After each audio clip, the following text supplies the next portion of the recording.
Hi friends, welcome to channel. நம்ம சேனலில் இன்றைக்கி பார்க்க போகிறது 11th ஸ்டாண்டர்ட் மராத்தியர். அதில் பார்ட் 2 வீடியோ தான் பார்க்க போகிறோம். ஓகேவா, பார்க்கலாம். ப்ளீடிங் மட்டும்தான் இருக்கும். ரஜபூதனத்தை 1741 முதல் 1748 வரை 6 தாக்குதல் முயற்சிகளுக்கு பிறகு மராத்தியர் தங்கள் ஆளுகையின் கீழ் கொண்டு வந்தார்கள். 1751 வங்காள நவாப் ஒரிசாவை கைவிட்டு மராத்தியர்களுக்கு கப்பம் கட்ட வேண்டிய நிலைமை ஏற்பட்டது. முகலாயரின் ஆட்சியை குறிவைப்பதே மராத்தியர் செயல்பட்ட காரணத்தால் அவர்கள் 1752 தில்லியில் நுழைந்தார்கள். தில்லியை விட்டு ஆப்கானியரையும் ரோகில்லாக்களையும் விரட்டி அடித்தார்கள். மராத்தியரின் உதவியோடு வைஸ்ராயாக பொறுப்பேற்ற இமாத் உல் முல்க் அவர்களின் சொல்லுக்கு கட்டுப்பட்டு செயல்படும் பொம்மை ஆனார். பஞ்சாபை தங்கள் கட்டுப்பாட்டிற்குள் கொண்டு வந்த பிறகு ஆப்கானிஸ்தானில் துரானி சாம்ராஜ்யத்தை நிறுவிய அகமது ஷா அப்தாலியின் பிரதிநிதியை அங்கிருந்து அகற்றினார்கள். இதனால் அகமது ஷா அப்தாலியுடனான பெரிய சண்டையை தவிர்க்க இயலவில்லை. வடமேற்கிலிருந்த அதிகார மையங்களிலும் மராத்தியர் தங்கள் கூட்டாளிகளை உருவாக்க முனைந்தனர். ஆனால் மராத்தியரின் முந்தைய செயல்பாடுகளால் வடமேற்கு அவர்களுக்கு எதிரான மனநிலையை கொண்டிருந்தது. சீக்கியர், ஜாட் தலைவர்கள், முஸ்லிம்கள் ஆகியோர் மராத்தியரை நம்பத் தயாராக இல்லை. 1757 நடந்த பிளாசி போரில் சிராஜுத்தௌலாவுக்கு மராத்தியர் உதவவில்லை. அதனால் வங்காளத்திலிருந்தும் பெரிதாக ஏதும் உதவி கிடைக்கவில்லை.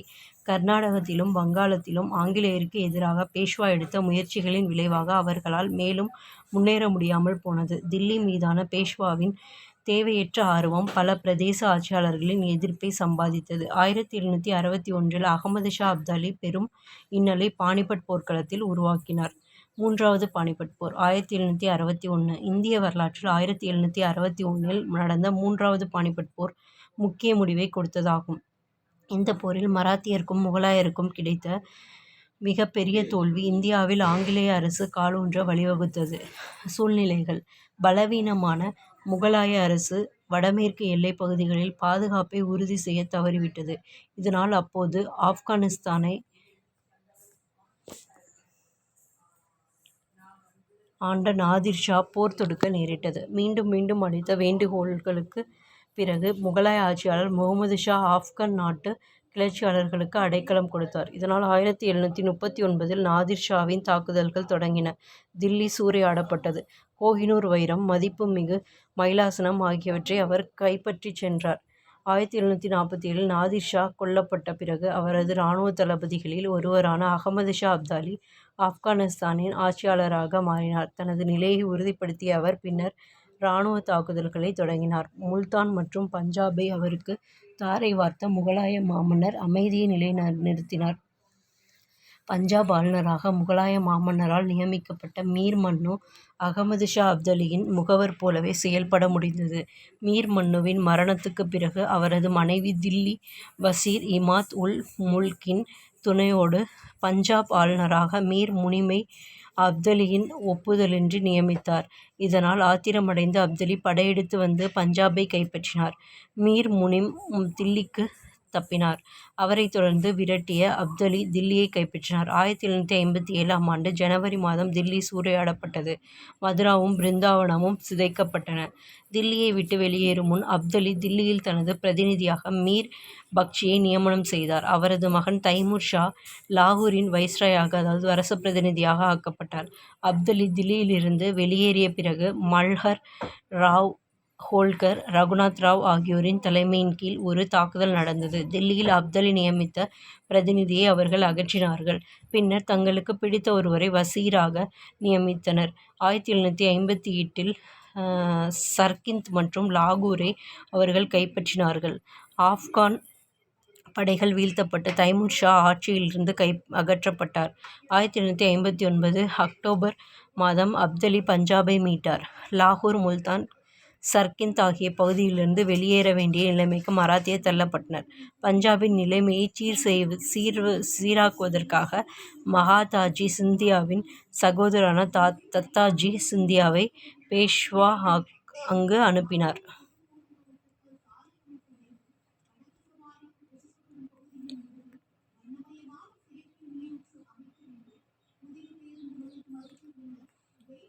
ஆனால் 1760 நடந்த போரில் அப்தலி அவரை வீழ்த்தி கொன்றார்.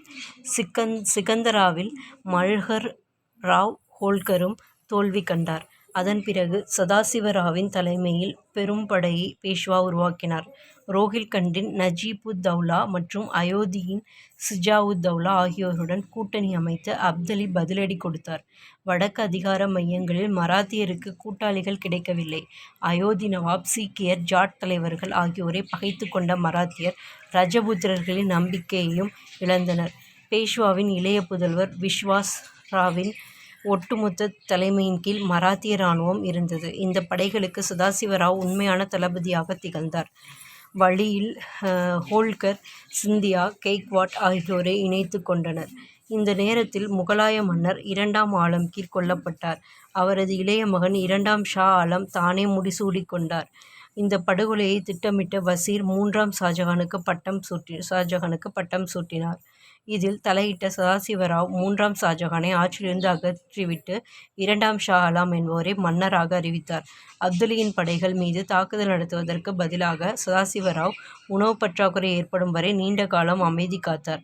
தட்டுப்பாடின்றி உணவு கிடைக்கக்கூடிய பசுமையான ஆற்றிடை பகுதிகளில் அப்தலி தனது படைகளை நிறுத்தினார். பானிபட் போரின் விளைவுகள் 1761 ஜனவரி 14ஆம் தேதியன்று 3வது பானிபட் போர் நடந்தது. மராத்தியரின் இராணுவம் முற்றிலுமாக அழிந்தது. பேஷ்வாவின் மகன் விஸ்வாஸ் ராவ், சதாசிவராவ் மற்றும் எண்ணற்ற மராத்திய தளபதிகள் கொல்லப்பட்டனர். ஹோல்கர் தப்பியோடினார். சிந்தியாவின் படைகள் அவரை துரத்தின. இந்த துயர செய்தி கேட்டு பேஷ்வா அதிர்ச்சி அடைந்தார். இதயம் நலிவடைந்த பேஷ்வா 1761 ஜூனில் மரணமடைந்தார். பானிபட் போருக்கு பிறகு அப்தலி 2ஆம் ஷா ஆலத்தை தில்லியின் மன்னராக அங்கீகரித்தார். ஆண்டொன்றுக்கு 4 மில்லியன் கப்பம் கிடைத்தது. முதலில் கடுமையான அதிர்ச்சியை சந்தித்த மராத்தியர் 10 ஆண்டுகளுக்குள் முகலாய மன்னர் ஷா ஆலத்தின் பாதுகாவலராக உருவாகி வடக்கே தங்களுடைய அதிகாரத்தை நிலைநிறுத்த முயன்றனர்.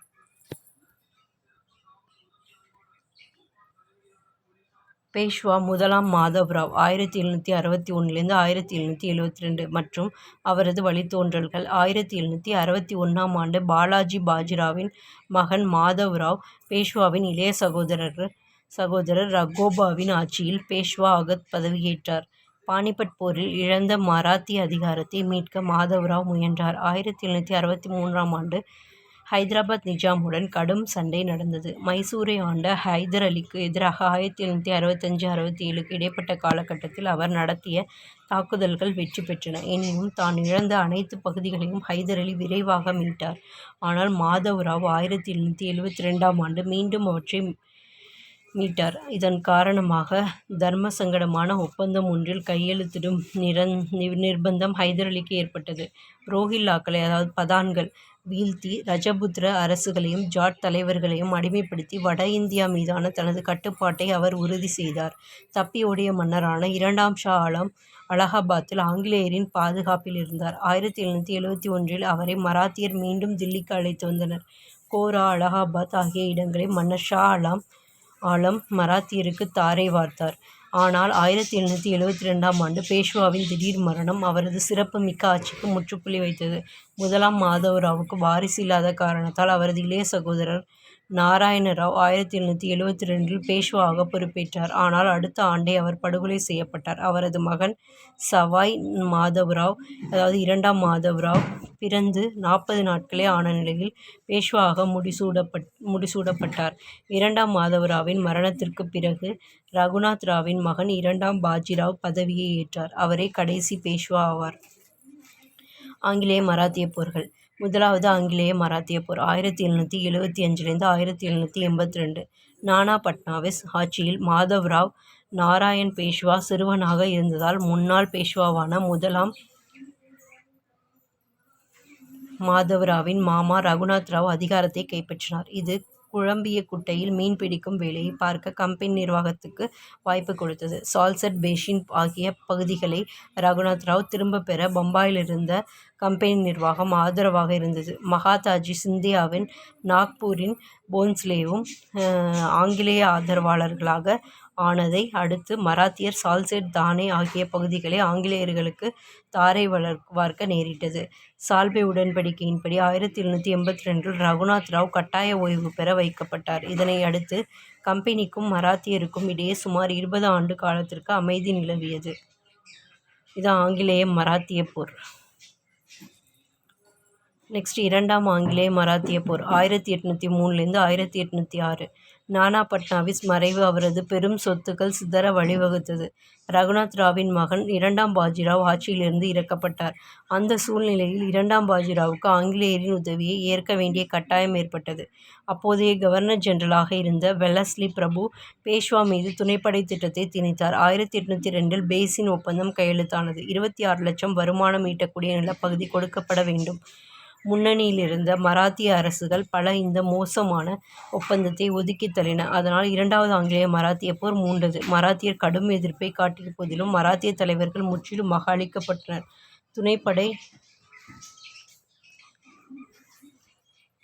துணைப்படை திட்டம் ஏற்கப்பட்டது. ஆங்கிலேயருக்கு தோஆப் அதாவது தோஆப் ஆட்சிடை பகுதி, அகமது நகர், புரோச் மலைப்பகுதிகள் ஆகியன முழுமையாக கிடைத்தன.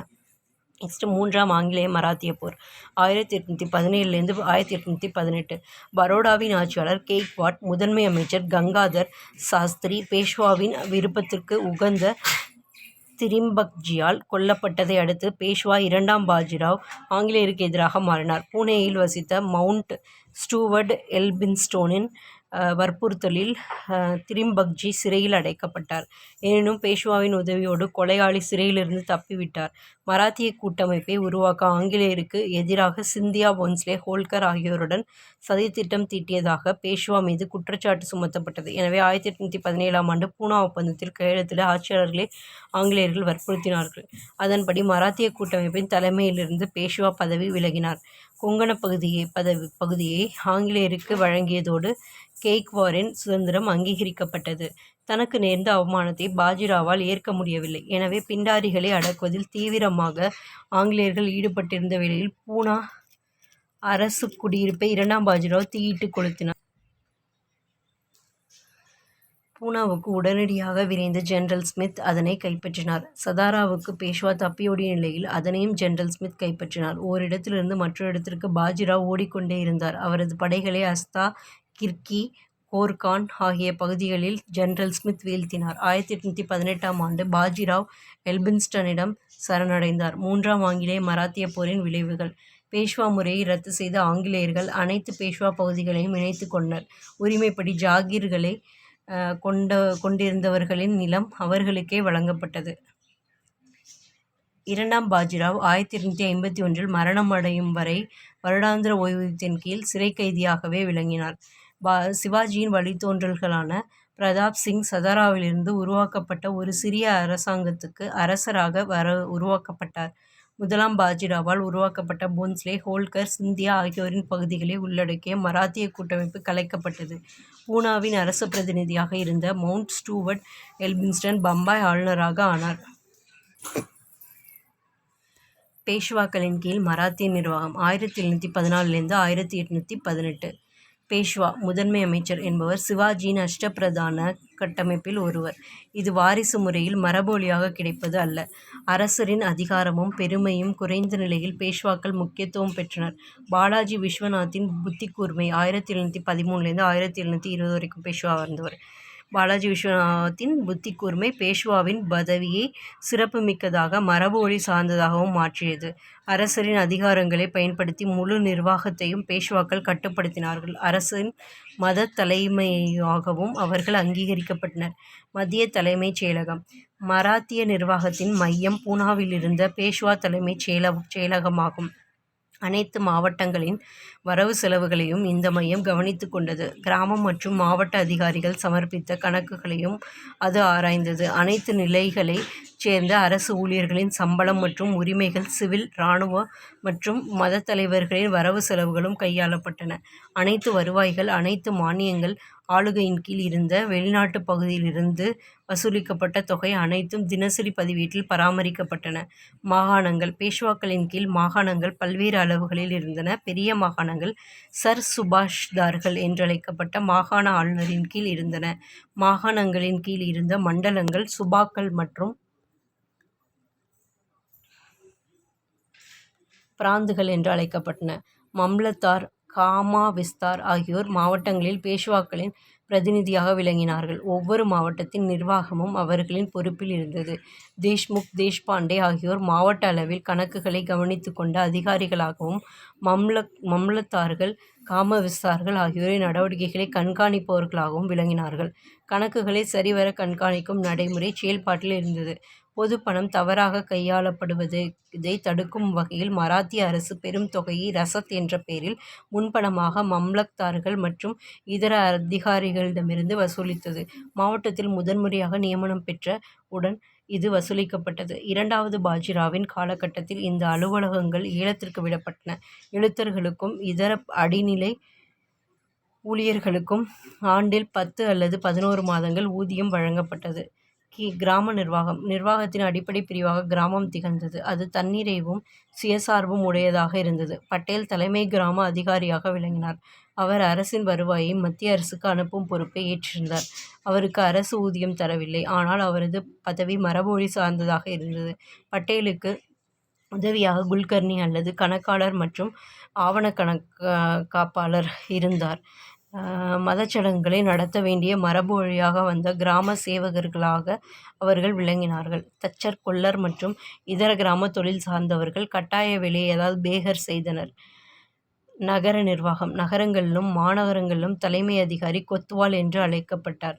சட்டம் ஒழுங்கை பராமரிப்பது, விலைவாசியை கட்டுப்பாட்டில் வைத்துக் கொள்வது, சிவில் வழக்குகளை தீர்த்து வைப்பது, மாதாந்திர கணக்குகளை அரசுக்கு அனுப்புவது ஆகியன அவரது முக்கிய பணியாக இருந்தன. நகர காவல்துறையின் தலைவராகவும் நீதிபதியாகவும் அவர் செயல்பட்டார். வருவாய் ஆதாரங்கள். நில வருவாய்தான் முக்கிய வருவாயாக இருந்தது. சிவாஜியின் ஆட்சியில் பின்பற்றப்பட்ட விவசாய உற்பத்தி பொருட்களை பகிர்ந்து கொள்ளும் நடைமுறையை பேஷ்வாக்கள் கைவிட்டனர். நிலவரியை வசூலிக்க குத்தகை நடைமுறையை பின்பற்றினார்கள். அரசுக்கு ஆண்டுதோறும் ஒரு குறிப்பிட்ட தொகை என்ற வகையில் நிலம் வழங்கப்பட்டிருந்தது. நிலத்தின் உற்பத்தி திறன் சார்ந்து வரிகள் நிர்ணயம் செய்யப்பட்டன. காடுகளிலிருந்து வருவாய் கிடைத்தது. கட்டணத்தின் பேரில் மரங்களை வெட்டுவதற்கும் மேய்ச்சல் வெளிகளை பயன்படுத்தவும் உரிமங்கள் வழங்கப்பட்டன. புல், மூங்கில், எரிபொருள், தேன் போன்ற பொருட்களை விற்பதன் மூலமும் வருவாய் கிடைத்தது. சரியான புள்ளி விவரங்கள் அடிப்படையில் கவனத்துடன் வருவாய் மதிப்பீடு செய்யப்பட்டது.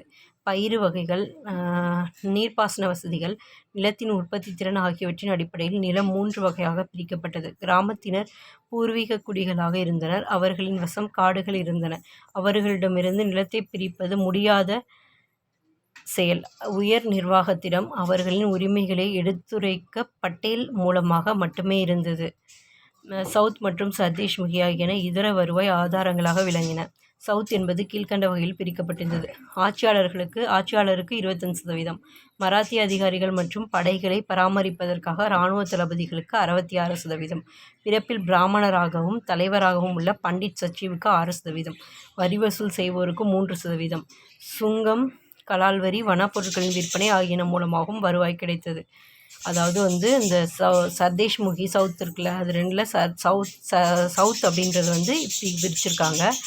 ஆட்சியாளருக்கு 25%, மராத்திய அதிகாரிகள் மற்றும் படைகளை பராமரிப்பதற்காக இராணுவ தளபதிக்கு 66%, பிறப்பில் பிராமணராகவும் தலைவராகவும் உள்ள பண்டிட் சச்சிவுக்கு 6%, வரி வசூல் செய்வோருக்கு 3% அப்படி பிரிச்சிருக்காங்க. சுங்கம், கலால் வரி, வனப்பொருட்களின் விற்பனை ஆகியன மூலமாகவும் வருவாய் கிடைத்தது. அரசுக்கு காப்புரிமை தொகை செலுத்தி அதற்கான உரிமத்தை பெற்ற பிறகு பொற்கொள்ளர் நாணயங்களை உருவாக்கி தந்தார்கள்.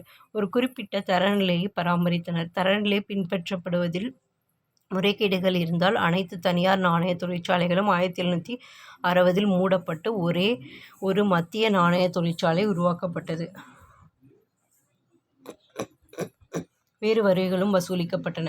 தேஷ்முக்கு, தேஷ்பாண்டே வைத்திருந்த நிலத்தின் மீதான வரி, கிராம மகர்கள் வைத்திருந்த நிலத்தின் மீதான வரி, கிணற்று பாசன வசதி கொண்ட நிலத்தின் மீதான வரி, பிராமணர்கள் மற்றும் கிராம அதிகாரிகள் தவிர்த்து மற்றவர்களிடமிருந்து வசூலிக்கப்பட்ட வீட்டு வரி, எடைக்கற்கள் மற்றும் அளவைகளை சோதிப்பதற்கான வருடாந்திர கட்டணம், விதவைகள் மறுமணத்துக்கான வரி, செம்மறி ஆடு, எருமை மாடு மீதான வரி, மேய்ச்சல் நிலவரி, நதி கரையோரங்களில் பூசணி, விவசாயத்திற்கான வரி, வாரிசு உரிமை வரி, குதிரைகளை விற்பதற்கான வரி மற்றும் பல.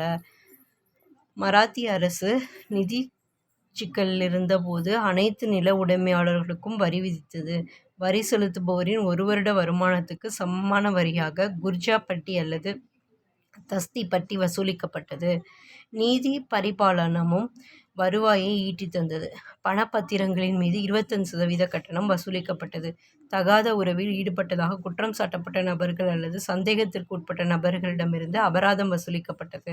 சொந்த பயன்பாட்டுக்காக இறக்குமதி செய்யப்பட்ட பொருட்களின் மீதான தீர்வையிலிருந்து பிராமணர்களுக்கு விலக்கு அளிக்கப்பட்டது. காவல்துறை கட்டமைப்பு. மகர்கள் காவலர்களாக ஒவ்வொரு கிராமத்திலும் பணியில் ஈடுபட்டனர். ஆனால் குற்றங்கள் அதிகரித்த போது ஆயுதங்களை பயன்படுத்தி குற்றங்களை கட்டுப்படுத்த காலாட்படையை அரசு அனுப்பியது.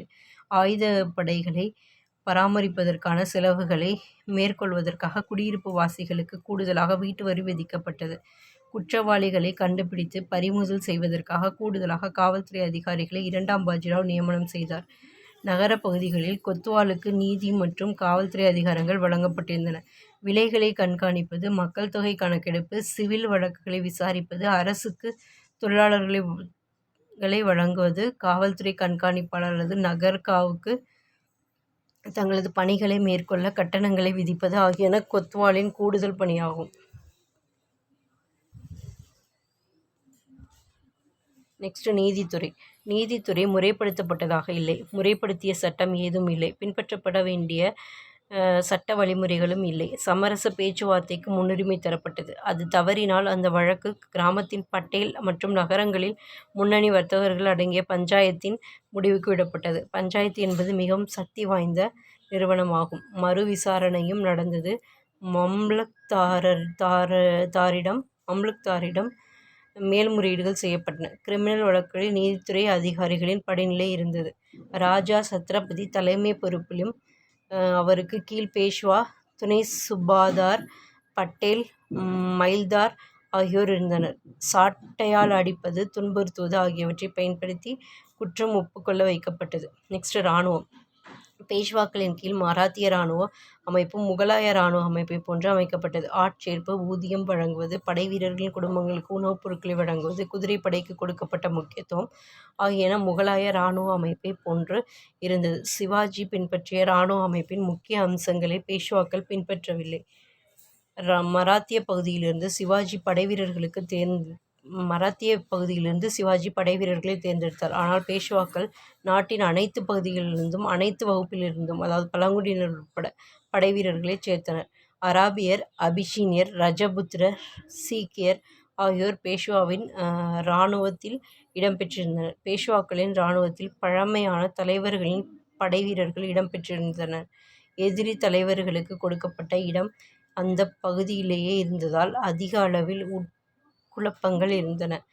இதனால் மராத்திய அரசின் மக்களிடையே இறையாண்மை பாதிக்கப்பட்டது. நெக்ஸ்ட் குதிரைப்படை. மராத்திய இராணுவத்தின் முக்கிய பலமாக குதிரைப்படை இயல்பாகவே அமைந்தது. ஒவ்வொரு ஜாகிர்தாரும் ஒவ்வொரு ஆண்டும் குறிப்பிட்ட எண்ணிக்கையில் குதிரைப்படை வீரர்களை பொதுச் சேர்க்கைக்கு கொண்டு வர வேண்டும். அவர்கள் வைத்திருந்த குதிரைகளின் தரத்தை வைத்து 3 வகைகளாக அவர்கள் பிரிக்கப்பட்டனர். காலாட்படையும் ஆயுதப்படையும். குதிரைப்படையில் சேவை புரிய மராத்தியர் அதிக ஆர்வம் காட்டினார்கள். எனவே காலாட்படைக்கு நாட்டின் இதர பகுதியிலிருந்து ஆட்சேர்ப்பு செய்யப்பட்டது. மராத்திய வீரர்களுடன் ஒப்பிடுகையில் மராத்திய காலாட்படையிலிருந்து அரேபியர், ரோஹில்லாக்கள், சீக்கியர், சிந்திகள் ஆகியோருக்கு அதிக ஊதியம் வழங்கப்பட்டது. மராத்திய ஆயுதப்படையில் பெரிதும் போர்ச்சுகீசியரும் இந்திய கிறிஸ்தவர்களும் இடம்பெற்றிருந்தனர். பிறகு ஆங்கிலேயர்களும் இடம்பெற்றனர். கடற்படை. மராத்திய துறைமுகங்களை பாதுகாக்கும் பொருட்டு மராத்திய கடற்படை உருவாக்கப்பட்டது. கடற்கொள்ளையை கட்டுப்படுத்துவது, கப்பல் போக்குவரத்தில் சுங்க வரிகளை வசூலிப்பது ஆகியனவும் மேற்கொள்ளப்பட்டன. பாலாஜி விஸ்வநாத், கொங்கணம், கண்டேரி, விஜய்துர்க் ஆகிய இடங்களில் கடற்படை தளங்களை கட்டினார். கப்பல் கட்டவும் சீர் செய்யவும் வசதிகள் மேம்படுத்தப்பட்டன. தமிழ்நாட்டில் மராத்தியரின் ஆட்சி நிறுவப்படுவதற்கான சூழ்நிலைகள். கிருஷ்ணதேவராயர் தனது ஆட்சி காலத்தில் 1509 1529 நயங்காரா அமைப்பை உருவாக்கினார். இதன்படி தமிழகம் செஞ்சி, தஞ்சாவூர், மதுரை என 3 மிகப்பெரிய நயங்காராக்களாக பிரிக்கப்பட்டது. இந்த புதிய முறைப்படி துணைத் தலைவர்கள் பாளையக்காரர்களாக நியமிக்கப்பட்டனர். பாளையங்கள் அவர்களின் கட்டுப்பாட்டில் இருந்தன. சோழ சாம்ராஜ்யத்தின் பகுதியாக முதலில் இருந்த தஞ்சாவூர் பிறகு பாண்டிய அரசின் பகுதியாக உருவானது. பின்னர் இது மதுரை சுல்தானியத்தின் பகுதியாக உருவெடுத்தது. கடைசியில் நாயக்கர் கைகளுக்கு சென்றது. மதுரை நாயக்கர் மற்றும் தஞ்சாவூர் நாயக்கரிடையே நிலவிய பகை கடைசியில் 1673 தஞ்சாவூரில் நாயக்க ஆட்சியை முடிவுறச் செய்தது. தஞ்சாவூரில் 1676 மராத்திய தளபதி வெங்கோஜி தன்னை அரசராக அறிவித்தார். 1676 இவ்வாறாக மராத்தியர் ஆட்சி தஞ்சாவூரில் துவங்கியது. ராஜா தேசிங்கை பற்றி ஒரு பாக்ஸு. ராஜா தேசிங் மராத்திய அரசர் ராஜாராம் முகலாய படைகளின் அச்சுறுத்தல் காரணமாக ராய்கரிலிருந்து தப்பியோடி செஞ்சியில் அடைக்கலம் புகுந்தார். படைத்தளபதி சுல்பிகர்கான் தலைமையிலும் பின்னர் தாவூத்கான் தலைமையிலும் அவரை தொடர்ந்து சென்ற முகலாய படைகள் செஞ்சியை கைப்பற்றின. செஞ்சிக்கு எதிரான முகலாய தாக்குதலில் பண்டேலா ராஜபுத்திர தலைவர் ஸ்வரூப் சிங், செஞ்சி கோட்டை இராணுவத்தின் தலைவர் கிலாதாராக 1700 பணியில் அமர்த்தப்பட்டார். அதன் பிறகு ஸ்வரூப் சிங் செஞ்சி முழுவதையும் தனது கட்டுப்பாட்டில் கொண்டு வந்தார். 1714 அவர் மறைந்த பிறகு அவரது மகன் தேசிங் செஞ்சியின் ஆளுநராக பொறுப்பேற்றார். முகலாய மன்னருக்கு கப்பம் கட்ட மறுத்ததை அடுத்து நவாப் சதத்துல்லா கானின் கோபத்திற்கு ஆளானார். அதனைத் தொடர்ந்து நடந்த சண்டையில் 22 வயதே ஆன ராஜா தேசிங் கொல்லப்பட்டார். அவரது இளவயது மனைவி உடன்கட்டை ஏறினார். ராஜா தேசிங் நவாபுக்கு எதிராக வெளிப்படுத்திய வீரம் மக்களிடையே கதை பாடல்களாக உருவெடுத்தது. கர்நாடகத்தின் மீது 1677 படையெடுத்த சிவாஜி வெங்கோஜியை அகற்றிவிட்டு தனது ஒன்றுவிட்ட சகோதரர் சந்தாஜியை அப்பதவியில் அமர்த்தினார். ஆனால் வெங்கோஜி மீண்டும் தஞ்சாவூரை கைப்பற்றினார். அவரது மறைவுக்கு பிறகு அவரது மகன் சாஜி தஞ்சாவூரை ஆண்டார். சாஜிக்கு வாரிசு இல்லாததால் அவரது சகோதரர் முதலாம் சரபோஜி அடுத்த ஆட்சியாளராக அமர்ந்தார். 1712 முதல் 1728 வரை 16 ஆண்டுகளுக்கு அவர் ஆட்சியில் இருந்தார். அவருக்கு பிறகு துக்காஜி ஆட்சிக்கட்டில் அமர்ந்தார். அவரைத் தொடர்ந்து 1739 முதல் 1763 வரை பிரதாப் சிங் ஆட்சி புரிந்தார். பின்னர் அவரது மகன் துல்ஜாஜி 1787 ஆட்சியில் அமர்ந்தார். அந்த ஆண்டில் 10 வயதான இரண்டாவது சரபோஜி அரியணை ஏறினார். துல்ஜாஜியின் சகோதரர் அமர் சிங் ஆட்சியை நிர்வகித்தார். இந்த வாரிசு அரசியலை எதிர்த்த ஆங்கிலேயர் இரண்டாவது சரபோஜியின் மீது ஒப்பந்தம் ஒன்றை திணித்தனர். அதன் அடிப்படையில் இரண்டாம் சரபோஜி தனது அரசு நிர்வாகத்தை ஆங்கிலேயர் வசம் ஒப்படைக்க நேரிட்டது. இரண்டாம் சரபோஜி தஞ்சாவூரை ஆண்ட மராத்தியரின் போன்ஸ்லே சாம்ராஜ்யத்தின் கடைசி ஆட்சியாளர் ஆவார். இரண்டாம் சரபோஜி மன்னர் மிகச்சிறந்த ஆட்சியாளர். ஜெர்மானிய சமய பரப்பாளர் பரீட்ரிக் ஸ்வார்ட்ஸிடம் கல்வி பயின்ற அவர் பல ஐரோப்பிய மொழிகளில் புலமை பெற்றிருந்தார். அவரது நூலகத்தில் கல்வி புலத்தில் உள்ள அனைத்து பிரிவுகளுக்குமான புத்தகங்களும் இருந்தன. அவரது நவீனமயமாக்கும் இரு திட்டங்களுள் மராத்தி, சமஸ்கிருத மொழிகளுக்கான அச்சகம் ஏற்படுத்துதலும் ஆங்கிலம் வட்டார மொழிகளில் கல்வியை இலவசமாக கற்றுக் கொடுக்க நவீன பொதுப்பள்ளிக்கூடங்கள் அமைத்தலும் அடங்கும். சரஸ்வதி மகால் நூலகத்தின் விரிவாக்கத்திற்கு அவர் ஆற்றிய பங்களிப்பு அளப்பெரியது. ஒரு அச்சகத்தை நிறுவுவது சரபோஜியின் நவீன திட்டங்கள் ஒன்றாக இருந்தது. இதுவே மராத்தி மற்றும் சமஸ்கிருத மொழிகளுக்கான முதலாவது அச்சகமாகும். சரஸ்வதி மகால் நூலகத்தை மேம்படுத்துவதும் அவரது திட்டங்களில் ஒன்றாக இருந்தது. அவரது அரசவை மூலம் நவீன பொதுப்பள்ளிகளை நிறுவி ஆங்கிலம் மற்றும் பிரதேச மொழிகளில் பாடங்கள் இலவசமாக கற்பிக்கப்பட வேண்டும் என்பதுதான் அவரது அதிநவீன திட்டமாக இருந்தது. அவர் காலத்தில் வாழ்ந்த தரங்கம்பாடி சமய பரப்பு குழுவைச் சேர்ந்த அறிஞர் சி.எஸ். ஜான் என்பவரை கல்வித்துறையின் முன்னோடியாக மன்னர் சரபோஜி கருதினார். ஜான் கல்வித்துறையில் புதிய பரிசோதனைகளையும் சீர்திருத்தங்களையும் மேற்கொண்டார். பாடத்திட்டம் மற்றும் கல்வி பயிற்றும் முறைகளில் அவர் நவீன முறைகளையும் மாணவர்களுக்கு உறைவிட பள்ளி முறையை அறிமுகம் செய்தார். 1812 ஆங்கிலேய காலனி அரசுக்கு அவர் சமர்ப்பித்த முக்கிய திட்டத்தில் தமிழ் மற்றும் ஆங்கில வழியில் இந்திய மாணவர்களுக்கு இலவச பள்ளிகளை நடத்த வேண்டும் என்று கேட்டுக்கொண்டார். கிறிஸ்துவர் அல்லாத மாணவர்களுக்கு ஆங்கில வழிக்கல்வி கிடைக்காத சூழல் நிலவிய காலகட்டம் அதுவாகும். சென்னை ஆளுநர் தாமஸ் மன்றோ 1820ஆம் ஆண்டில் தொடக்க பொதுப்பள்ளிக்கான ஒரு திட்டத்தை யோசனையாக கூறினார். ஆனால் கம்பெனி அரசு 1841ஆம் ஆண்டு வரை நவீன பள்ளிகளை உள்ளூர் குழந்தைகளுக்காக சென்னையில் ஏற்படுத்தவே இல்லை. இதற்கு மாறாக ஜெர்மானிய சமயப்பரப்புக்குழு, ஆங்கில வழி மற்றும் வட்டார மொழிப் பள்ளிகள் பலவற்றை தெற்கு மாகாணங்களில் 1707ஆம் ஆண்டு முதல் நடத்தியுள்ளனர். இரண்டாம் சரபோஜி சமயப்பரப்புக்குழு மற்றும் காலனி அரசுக்கு முன்னோடியாக 1803ஆம் ஆண்டிலேயே தஞ்சாவூர் கிறிஸ்தவர்கள் அல்லாத உள்ளூர் குழந்தைகளின் கல்விக்காக முதலாவது நவீன பொதுப்பள்ளிகளை நிறுவினார். உயர்கல்வி நிறுவனங்களை இந்திய அரசர்கள் நடத்திய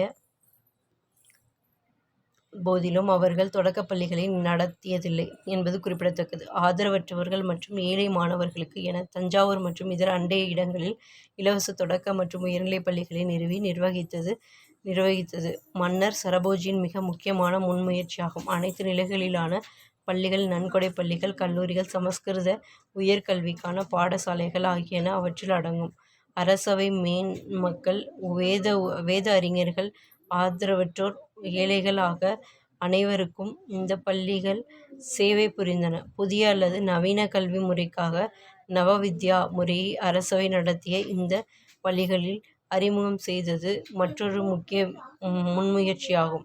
1803ஆம் ஆண்டில் நிறுவப்பட்ட முக்தாம்பாள் சத்திரம் அரசரின் விருப்பமான அன்ன சத்திரமாகும். அங்கு 1822ஆம் ஆண்டில் 2 வகுப்பறைகளில் காலையும் மாலையும் 15 ஆசிரியர்கள் பல்வேறு சமூகத்தைச் சேர்ந்த மொத்தம் 464 மாணவர்களுக்கு கற்பித்தனர். மத பரப்பாளர்கள் கண்ணந்தன்குடியில் நடத்திய ஏழை கிறிஸ்துவ மாணவர்களுக்கான பள்ளியையும் சரபோஜி ஆதரித்தார். அவரது வள்ளல் தன்மைக்குச் சான்றாக ஆதரவற்றோருக்கான பள்ளி விளங்கியது. மனிதர்களுக்காகவும் விலங்குகளுக்காகவும் மூலிகை மருந்துகளை தயாரித்த தன்வந்திரி மஹால் என்ற ஆராய்ச்சி நிறுவனத்தை சரபோஜி நிறுவினார். நோயாளிகளின் ஆவணங்களை பராமரிக்கும் முறையும் அறிமுகம் செய்யப்பட்டது. நவீன மருத்துவர்கள், ஆயுர்வேதம், யுனானி சித்த மருத்துவம் ஆகியவற்றின் மருத்துவர்கள் மருத்துவ சிகிச்சைக்கான மருந்துகள் குறித்து ஆராய்ச்சி மேற்கொண்டனர்.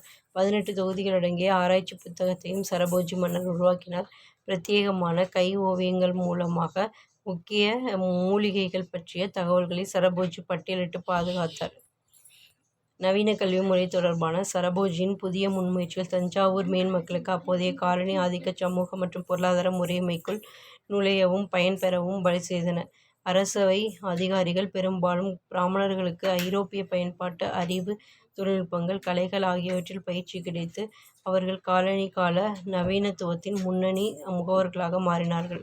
ஆங்கில கல்வி கற்ற துபாஷிகள், எழுத்தர்கள், ஐரோப்பிய மற்றும் இந்திய அரசவைகளுக்கு இடையே மத்தியஸ்தம் செய்த இந்து மற்றும் கிறிஸ்தவ மொழிபெயர்ப்பாளர்கள் பல பொருட்களை ஏற்க முடிந்தது. சரபோஜி அரசவையின் 2 பண்டிதர்கள் கிழக்கிந்திய கம்பெனி நடத்திய புனித ஜார்ஜ் கோட்டை கல்லூரியில் மொழிபெயர்ப்பு மற்றும் அச்சு கலாச்சாரத்தின் தலைவர்களாக திகழ்ந்தார்கள்.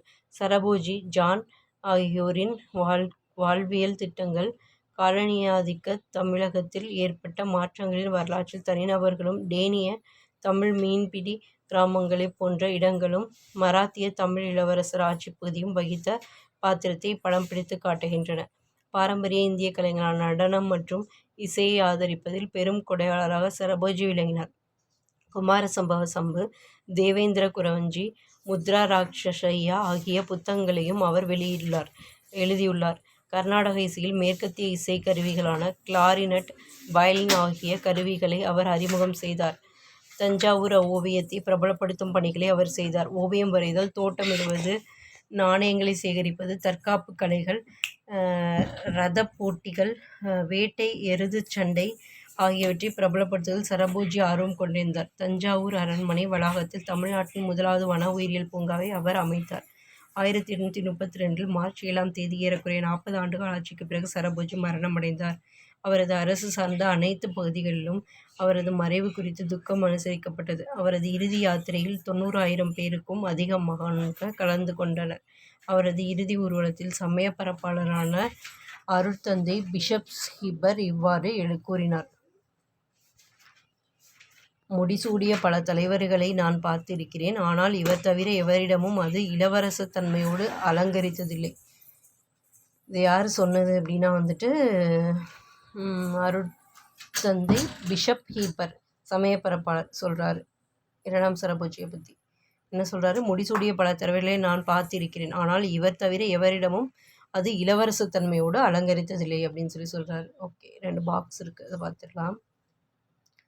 சரஸ்வதி மகால் நூலகம் நாயக்க மன்னர்களால் கட்டப்பட்டு 2ஆம் சரபோஜி மன்னரால் செறிவூட்டப்பட்டது. கட்டினது நாயக்க மன்னர்கள், செறிவூட்டினது தான் 2ஆம் சரபோஜி மன்னர். மராத்திய அரசவையின் அன்றாட அலுவல்கள் 18ஆம் நூற்றாண்டில் பிரெஞ்சு மராத்தியர் இடையே நடந்த கடித போக்குவரத்து ஆகியன மோடி எழுத்து வடிவ ஆவணங்களாக அமைந்துள்ளன. அதாவது மராத்திய அரசவையோட அன்றாட அலுவல்கள் 18ஆம் நூற்றாண்டில் பிரெஞ்சு மராத்தியர் இடையே நடந்த கடித போக்குவரத்து இது எல்லாமே மோடி எழுத்து வடிவ ஆவணங்களாக அமைந்திருக்குதாமா. மராத்திய மொழியில் அமைந்த ஆவணங்கள் மோடி எழுத்து வடிவில் எழுதப்பட்டன. மராத்திய மொழியில் அமைந்த ஆவணங்கள் எல்லாமே என்ன எழுத்து வடிவில் எழுதியிருக்குன்னா மோடி எழுத்து வடிவில். சரஸ்வதி மகால் நூலகம் இது. நெக்ஸ்ட் இன்னொரு பாக்ஸ் இருக்குது. ஆளுநர் மன்ரோவின் கல்வி கணக்கெடுப்புக்காக உருவாக்கப்பட்ட 1823ஆம் ஆண்டின் அறிக்கைப்படி தஞ்சாவூர் முழுவதும் இருந்த 44 பள்ளிகளில் அரசவை மூலமாக 21 இலவச பள்ளிகள் நடத்தப்பட்டன. சமய பரப்பாளர்கள் 19 பள்ளிகளையும் ஆலய நிர்வாகம் 1 பள்ளியையும் நடத்தின. ஆசிரியர்கள் தாங்களாகவே இலவசமாக 3 பள்ளிகளை நடத்தினார்கள். மிக முக்கியமான புனிதத்தல வழித்தடங்களில் அமைந்திருந்த 13 சத்திரங்கள் மூலமாக யாத்ரீகர்களுக்கும் ஏழைகளுக்கும் உணவும் உறைவிட வசதியும் செய்து கொடுக்கப்பட்டது. இதோட தான் அந்த லெசன் முடிஞ்சு. பாடச்சுருக்கம். சிவாஜியின் எழுச்சி, இராணுவ வெற்றிகள், அவுரங்கசீபுடனான மோதல் பற்றி விவாதிக்கப்பட்டது. சிவாஜியின் நிர்வாக சீர்திருத்தங்கள் விளக்கப்பட்டிருக்கின்றன. சிவாஜியின் வழித்தோன்றல்கள் மற்றும் அவர்களின் சாதனைகள், அதற்காக பாலாஜி விஸ்வநாத், பாலாஜி பாஜிராவ் போன்ற பேஷ்வாக்களின் பங்களிப்பு ஆகியன விவாதிக்கப்படுகின்றன. 3ஆம் பானிபட் போர் மராத்தியரிடமும் முகலாயரிடமும் ஏற்படுத்திய விளைவுகள் ஆய்வுக்குள்ளாக்கப்பட்டுள்ளன. ஆங்கிலேயரின் துணைப்படை திட்டத்திற்கு மராத்தியர் காட்டிய எதிர்ப்பும் அதனால் ஏற்பட்ட 3 ஆங்கிலேய மராத்திய போர்களும் விவரிக்கப்பட்டுள்ளன. தஞ்சாவூரின் வளர்ச்சிக்கும் முன்னேற்றத்திற்கும் மராத்திய ஆட்சியாளர் 2ஆம் சரபோஜி ஆற்றிய குறிப்பிடத்தக்க பங்களிப்பு சுட்டிக்காட்டப்பட்டுள்ளது. இதோட தான் இந்த லெசனுக்கான ரீடிங் வீடியோ முடிஞ்சு.